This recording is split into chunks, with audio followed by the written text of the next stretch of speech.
Hi everyone, welcome to my channel. My name's Noelle and I review and unbox subscription boxes here on my channel, and today I have another Down the Rabbit Hole book box that was sent to me for review and photography. That said, I have used one of the items in the box. You will see in just a moment, but I enjoy this box so much. I will say that because they are darker reads and some of them are very, very dark, I will be glad when I am all caught up. This is technically the July box, but it was featuring kind of a classic by a classic sort of mystery writer, so it wasn't quite as gory or gruesome as some of the selections have been in recent months. So it was a nice little palate cleanser for me, even though it still fit within the sort of category of Down the Rabbit Hole book box reads. I am almost caught up, you guys. I know July still seems like a long time ago, but I have one more Down the Rabbit Hole book box to share with you before the end of the year, and then it will slow down a little bit in the new year as we almost get caught up. So I will probably only be doing maybe 2 of them a month, but I just have a few more book boxes to share with you before we do get into the new year, and I wanted to make sure to sort of vary them a little bit. But let me tell you a little bit more about this subscription before we get started with today's selection. So it is $49.99 per month. That does include the shipping in the US, and I do have a code and a link for you. The code is Noelle15, and that will save you 15%, which is pretty good, pretty generous out there in the subscription box world. But let me just read to you the description of this subscription. Down the Rabbit Hole Book Box is a curated monthly book subscription service for readers who love books that don't have happy endings, although a lot of these do have pretty happy endings, pretty satisfying endings at least. Each month we will surprise you with a paperback book, a dark read you never knew existed or never got around to reading. That's kind of the case. The latter is the case with this particular book. A combination of 4 to 6 individually packaged or wrapped bookish themed gifts and items directly mentioned or connected to that month's book. Each numbered gift is designed to be opened once you reach a specific part in the book. We add numbered removable stickers and carefully selected pages in your book, letting you know when to open your gifts. And each month we will release a book theme and 4 book hints via this site and our social media channels. And they are now starting on their social media channels to also have like book club questions if you want to participate in that way. And I know a lot of us are kind of trying to add reading to our self-care activities a little bit more, because it is so nice to take that time, even if it is a little bit of a darker read. But like I said, they did include a lot of extra gifts this time around, as well as 5 numbered gifts for a pretty short little novel this time around by the Queen of Mystery, Agatha Christie, and the book was 5 Little Pigs. So it is in the Hercule Poirot series, basically. It's one of the detective novels in that series, which I honestly hadn't heard about before. I think like my first actual Agatha Christie read was Death on the Nile, and it was because the new movie was coming out, but it was really fun. So, you know, it's a classic though. I think there is like a BBC like retelling of this, but I don't think there's like an American version, so, which is a good thing, because I like with mysteries to not have the mystery spoiled for me. That said, the last gift comes on the last page, so I'm not going to read the passage for you just in case you haven't read this book before, because I don't want to ruin it for you. But we got a lot of extras, so let me show you some of the extras. One, we got the Death of a Painter, because that was the name of this book. So every book, because leading up to it, we just get hints. So the theme or the name of this box was Death of a Painter, even though the actual book was 5 Little Pigs, which, you know, Death of a Painter is a little bit more evocative of what actually happens in the novel. So we got a nice QR code for a playlist. We got 4 sachets of Salvador Dali chocolate mint tea, which she does often include a lot of teas from this series. This is really fun. It's from theteabook.com, and that's the company that makes this bookish tea bags, I guess, or tea packages. And then of course we got a lovely little bookmark with Van Gogh, A Starry Night, I think is the image. Let me see, I didn't look at it very closely. So we got this nice little metallic cabochon little bookmark. I don't use these a lot, but I do think they're really pretty. So, and of course it's a beautiful image with that royal blue in there. And then again, to go along with the Van Gogh going on, I think this is Van Gogh, yeah. We got our little pamphlet that comes along with it. So always fun to read a little bit about the author. She always includes an image of them, which I think is nice, some reviews, of course, telling you about this dark and exclusive reading experience and encouraging you not to peek. But let's find out a little bit about the Queen of Mystery before I read the blurb to you. So it says, born in Torquay in 1890, Agatha Christie began writing during the First World War and wrote over 100 novels, plays, and short story collections. That is so impressive. She was still writing to great acclaim until her death, and her books have now sold over 1 billion copies in English and another billion in over 100 foreign languages. Agatha Christie was always a very private person, and though Hercule Poirot and Miss Marple became household names, the Queen of Crime was a complete enigma to all but her closest friends. So there she is. That is the image of Ms. Agatha Christie. So yes, I think was it Kenneth Branagh that played Hercule Poirot. So I believe he's Belgian, right? Even though he has like a French accent, I think he's Belgian in the movies or in the novels. But I haven't read enough Hercule Poirot books to totally know him, but I definitely like his demeanor. He's definitely got a little bit of an ego, but for good reason. He's a very good detective. He's very good at reading people, right? Not just the forensics of it, but the people and their reactions. So what I like to do is I will read the blurb for you, which of course doesn't give anything away, and then I will go through and read the passages associated with the numbered gifts and show them to you. Like I said, for this particular one, because one of the gifts comes on the very last page, I'm just going to show you the gift because that won't give anything away, but if I read the actual passage on the last page, that will, because she keeps you in suspense until the very last page. You have your suspicions, but it is not until the last page that they are confirmed. All right, so it says, 5 little pigs. Beautiful Caroline Crail was convinced of poisoning her husband, but just like the nursery rhyme, there were 5 other little pigs who could have done it. Philip Blake, the stockbroker, who went to market. Meredith Blake, the amateur herbalist, who stayed home. Elsa Greer, the 3-time divorcee, who had her roast beef and who was having an affair with the deceased, Cecilia Williams, the devoted governess, who had none, and Angela Warren, the disfigured sister, who cried all the way home. 16 years later, Caroline's daughter is determined to prove her mother's innocence, and Poirot just can't get that nursery rhyme out of his mind. So yes, the whole time he's sort of like, I don't know why I can't get this nursery rhyme out of his mind, but it just like kind of works out well because there are 5 suspects, and so he gets them each to tell their own story. It is in their omissions or their variations that he is able to confirm his suspicions. So it was a good read. It was definitely interesting. I can see why she is the queen. So it was only 266 pages, so it was a little while ago that I actually read this, but it's just now that I'm getting it up posted for you because I wanted to do them in order, even though I am very, very far behind. So this is what it looks like when you come to a page with a little sticky note. So let's see. It says, so Carla Lamarchant has tried to engage Hercule so that she can get him to prove her mother's innocence. It says, my mother was innocent, said Carla Lamarchant. Hercule Poirot rubbed his nose. He murmured, well, naturally, I comprehend that. It isn't sentiment. There's her letter. She left it for me before she died. It was to be given to me when I was 21. She left it for that one reason, that I should be quite sure. That's all that was in it. That's that she hadn't done it, that she was innocent, that I could be sure of that always. So we have gift number 1, which comes in this lovely blue envelope with a sticker. And so this is one of those situations where I don't mind the paper gift, even though it's not necessarily something that I will use in real life, but they have decided to create the letter for us, of course, in handwriting, which is lovely. So I'll go ahead and read that to you.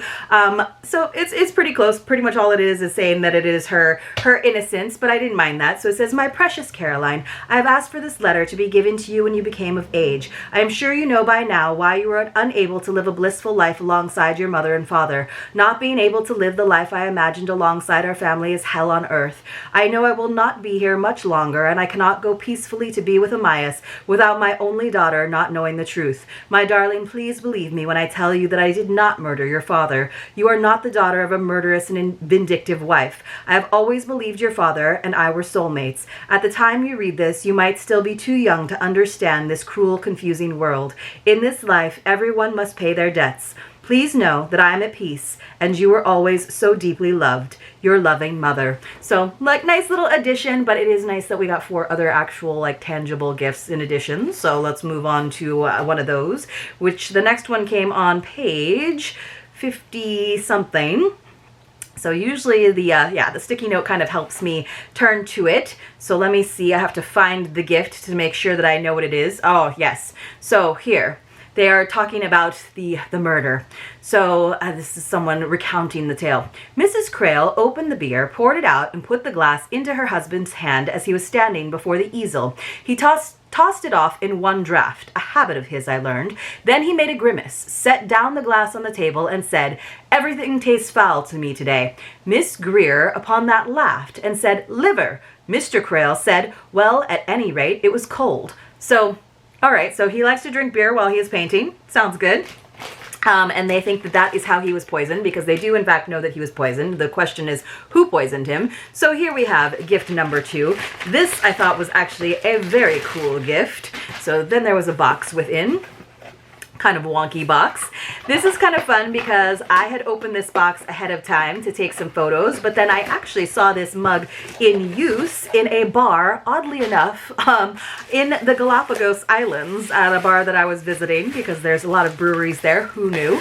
But it is a very cool skull mug. Isn't that neat, you guys? I thought that was really cool. So it's kind of got like this bone handle, this skull face. It's a nice hefty glass mug. So I don't think that's what Amias had for his beer mug while he was painting, but my husband thought it was kind of cool. It's not too super scary, but it's almost like a tiki mug, but for your beer. So we'll probably be holding on to that in our household because it is so neat. But I did get to drink out of one of those. I had a nice, I think I had a nice stout while I was, oddly enough, watching the World Series in the Galapagos. It's very strange, but I have actually drank out of one of those. Not this one, but I will soon. So let's see. The next one was on page, I have a little list of the page numbers in case they don't naturally flip to me. 166. So again, I have to take a quick look. All right, so this is, someone is, again, giving his account of the day that Amias was discovered deceased and them trying to figure it out. So he says, I said, "Look here, old boy, you must take a hold on yourself. You don't want to get tied up with any more women." He looked at me and laughed and said, He said, "It's all very well for you to talk. I can't let women alone. Simply can't do it. And if I could, they wouldn't let me alone." Then he shrugged those great shoulders of his, grinned at me and said, "Oh well, it will all pan out in the end, I expect, and you must admit the picture is good." He was referring to the portrait he was doing of Elsa, and although I had very little technical knowledge of painting, even I could see that it was going to be a work of a special power. So he's a little cocky. He's definitely a womanizer, cheats on his wife, but he is apparently a very skilled painter, according to some. Some are like, don't like his style of painting. So for gift number 3, we actually got quite a few items, and this is the one where I did go ahead and use them a little bit just for the photos. So we got this lovely artist palette, very simple. You can see I actually put some paint on one side, and then I kind of scraped it off because I did the nice big thick blobs of acrylic paint. So we got this nice painter's palette right here, and then we also got a whole set of brushes, quite a big set of brushes. How many are in there? 10 artist brushes, premium artist brushes, and then finally we got 2 acrylic paints. We got a brown and orange, or they're calling it, sorry, vermilion and burnt sienna, which sounds so much nicer than brown and orange. But of course, it was lovely for the photos because it went along with the cover in the brown and the orange. Very complimentary. So I got why she chose those 2 colors for us to receive. So so that was fun because it was multiple gifts, but at least it was like a nice set, not just tubes of paint, right? So although it was just a very select color selection. All right, let's see what else we have for page 215. For our 4th gift, and then like I said, I'm not going to read you the last page. So for gift number 4, let me see. Yes, I think that this might be the governess's, the one who had none. This might be her account. It says, Then, this is what happened. I met Mr. Meredith Blake, as I said, and I ran down the path again as quickly as I could. I was wearing sand shoes, and I have always been light on my feet. I came to open the battery door, and this is what I saw.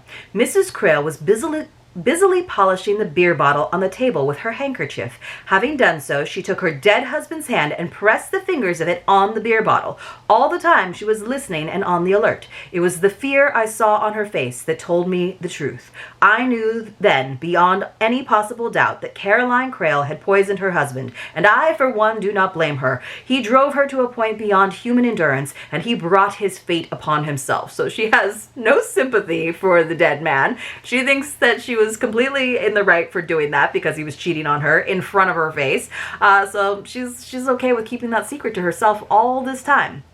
So gift number 4 came in this shiny gold box. And of course, we got a little handkerchief that Caroline Crail was using to wipe the beer bottle clean.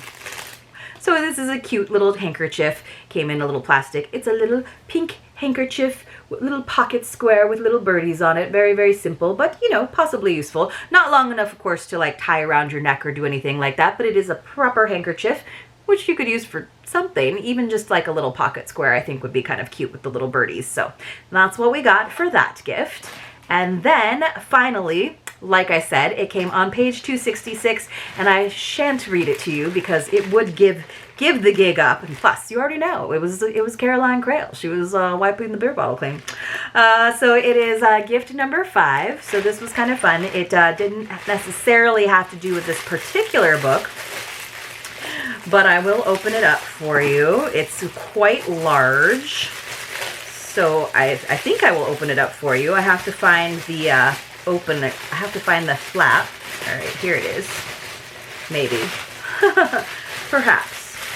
I don't want to give it away, but where's the opening? Oh, it goes along the length of the bag instead of the short opening. Sorry for all the ASMR, you guys. So also in the same sort of color palette, we got The Queen of Mystery and a quote from Agatha Christie. Instinct is a marvelous thing. It can neither be explained nor ignored. And here she is with her magnifying glass a la Sherlock. So yes, and it is a nice big book bag. Nice big tote, very large, soft canvas, but this is really big, like just in comparison to the size of the book, right? So a lot of times we get little totes, little book bags that are, you know, barely bigger than an 8.5 by 11 sheet of paper. This one is super duper large. I could fit like 4 of these books side by side in it. I thought this was cool if you are a mystery fan, if you are an Agatha Christie fan in particular, which I know some of you are. So I thought this was a fun gift for sure. Not one that I particularly use because I don't have much use for book totes or bags, but you can make it into your little shopping bag. It's not one of the kind that has like a gusset at the bottom. It's just flat, but it's still big enough that you could definitely put a lot in it or just have it as like your spare in the car. And of course, at the same time, express your love for mystery. And that is a good quote though. Instinct is a marvelous thing. It can neither be explained nor ignored. Very, very true.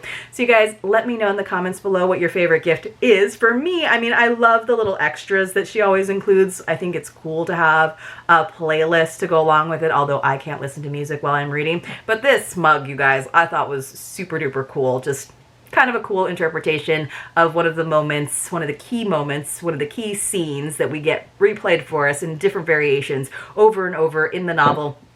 If you haven't read it and you do enjoy mysteries, definitely check it out. There's something to be said about the classics. I hope you all enjoyed this video. If you did, help me out with a thumbs up, and I will see you all very, very soon in my next unboxing, or maybe I will see you for the tail end of our Advent series.